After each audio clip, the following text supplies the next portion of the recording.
Jesus enviou seus 12 apóstolos depois de lhes haver dado as instruções seguintes: Não procureis os gentios e não entreis nas cidades dos samaritanos. Ide antes, em busca das ovelhas perdidas da casa de Israel. E nos lugares onde fordes, pregai, dizendo que o reino dos céus está próximo. Mateus capítulo 10, versículos 5 a 7. Sobre essa passagem discorre o tema de hoje, cujo objetivo é tentar entender sobre a disseminação da Boa Nova ofertada pelo Evangelho, além de fazer uma analogia com o papel do Espiritismo nessa expansão de ideias. Antes de tudo, é importante recordarmos a que se refere o termo gentios, usado anteriormente. Utilizava-se essa denominação no tempo de Jesus para falar sobre qualquer indivíduo que estivesse fora das crenças judaicas ou que não fossem dignos dela. Em outras palavras, um não-hebreu. Eram principalmente os povos que cultivavam ideias politeístas, a crença em vários deuses e divindades. Mas também eram aqueles que não seguiam o mesmo código de conduta e de moral dos judeus. Lembrando-se disso, podemos refletir com mais significado sobre o trecho em questão, pensando inicialmente na razão pela qual o Cristo pediria para seus apóstolos não se dirigirem aos gentios, sendo que, como bem sabemos, sua doutrina seria futuramente rejeitada pela grande maioria dos judeus e acolhida por aqueles que eram até então considerados gentios. Quando observamos essa passagem, estamos falando de uma orientação aos apóstolos para o início de sua missão.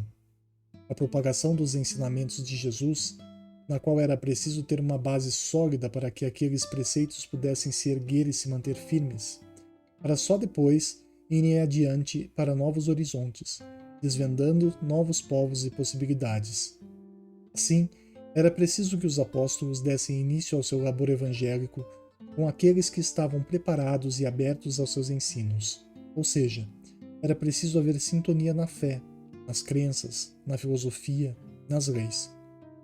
Esse esforço inicial era para resgatar as ovelhas perdidas de Israel, ou seja, para despertar a consciência das pessoas que ficaram à margem dos conhecimentos espirituais da época, mas que estavam inseridas naquela doutrina de alguma forma. Era comum naquele tempo que o conhecimento fosse recluso, obstruído, limitado, tendo maior acesso a ele apenas os doutores da lei. Enquanto isso, o restante dos judeus vivia de acordo com o que a autoridade espiritual daquele povo os instruíam.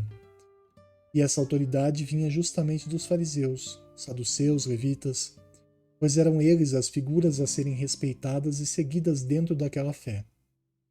Quando vem Jesus, trazendo o esclarecimento e a autoridade moral concedida por Deus, nosso Pai, ele abre uma vertente peculiar de interpretação das leis divinas, uma das razões pelas quais foi visto como herege e crucificado mais à frente.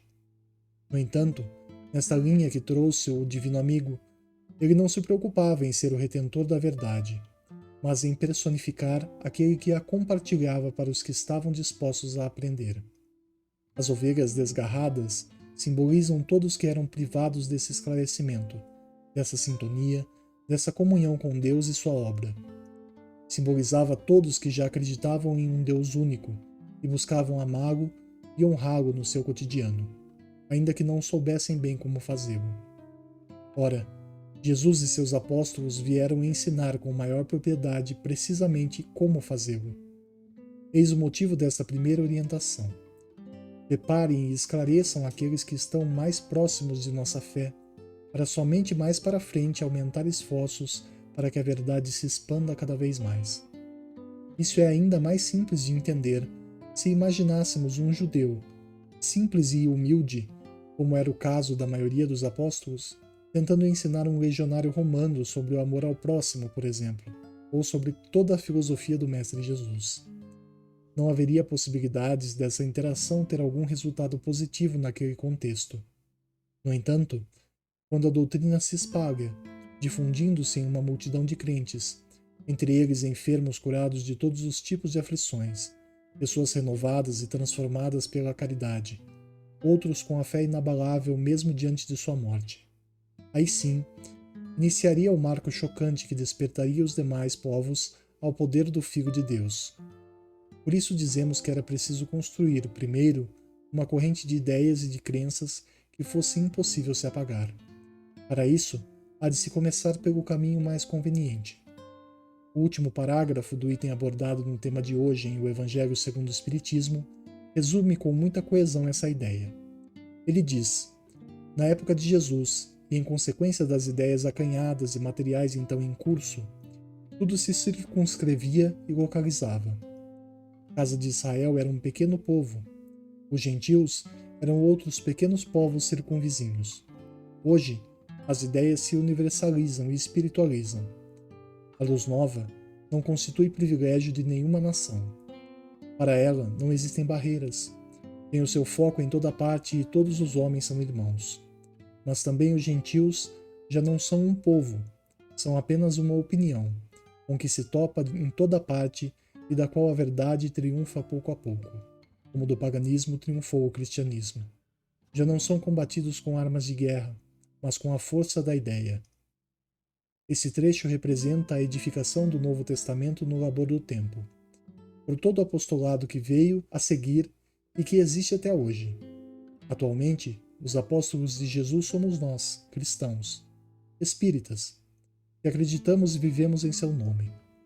Ainda assim, só temos esse privilégio porque, no princípio, as raízes do amor germinaram entre os judeus e foram levadas com o tempo às outras regiões. É interessante ressaltar, nesse contexto, uma pequena fração da história de Paulo de Tarso, que foi conhecido pelas eras como o apóstolo dos gentios, justamente porque ele foi um dos principais ícones do Novo Testamento, o difusor dos ensinamentos de Jesus para os povos não hebreus. Ainda que Paulo não estivesse entre os 12 apóstolos, aos quais Jesus fez a recomendação no início da tarefa em questão, ele se juntou à causa para dar continuidade ao propósito da verdade que Cristo trouxe ao mundo.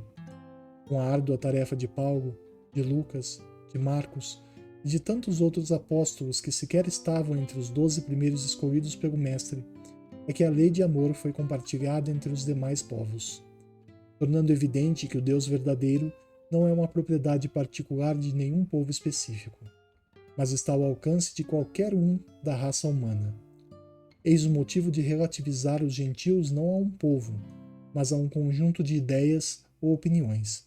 Ou seja, o gentio pode ser considerado como qualquer um que não acredita em Deus e em suas leis. Dentro do Espiritismo, nós nos tornamos agregados de fato à doutrina cristã quando Kardec codificou a obra que estudamos, o Evangelho segundo o Espiritismo.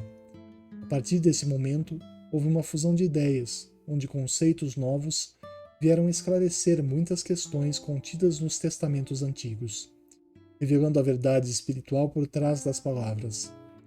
Neste sentido, trazendo essa reflexão para nosso contexto atual enquanto espíritas, lembremos sempre que é o nosso papel principal estabelecer uma base de conhecimentos e de crenças firmes, como bem fez o Pentateuco Espírita em suas 5 obras básicas.